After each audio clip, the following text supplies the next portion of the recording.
முதல்ல நல்லா செழிப்பா வளர்ந்திருக்கிற ஒரு பனைமரத்துக்கிட்ட போய் அதிலிருந்து ஒரு பச்சை பசேல்னு இருக்கிற ஓலைய லாவகமா வெட்டி எடுக்கிறாங்க.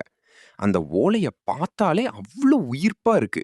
அப்புறம் அந்த ஓலையில இருக்கிற தேவையில்லாத ஓரங்களை எல்லாம் சரி பண்ணி ஒரு அழகான அரைவட்ட வடிவத்துக்கு கொண்டு வராங்க.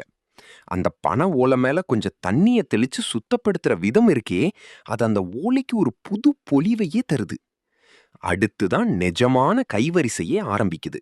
அந்த ஓலையோட காம்பு பகுதிய ஒரு மரக்கட்டையில வச்சு அப்படியே சரி பாதியா பிளந்து நாம கைகள்ல புடிக்கிற மாதிரி ஒரு பிடிமானத்தை உருவாக்குறாங்க. அதுக்கப்புறம் அந்த விசிறியோட விளிம்புகளை சுத்தி ஒரு கத்தரிக்கோலால ரொம்ப நேர்த்தியா வெட்டி விடுறாங்க.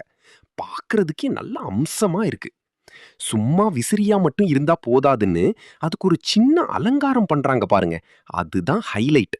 விதவிதமான வண்ண நூல்களை எடுத்து அந்த விசிறியோட ஓரங்கள்ல கோர்த்து தைக்கிறாங்க. அந்த நூல்கள் ஒவ்வொன்னும் விசிறிக்கு ஒரு தனி அழகை கொடுக்குது. கடைசியா அந்த விசிறியோட நடுப்பகுதியிலையும் ஒரு சின்ன பூ வேலைப்பாடு மாதிரி நூலால ஒரு டிசைன் பண்றாங்க.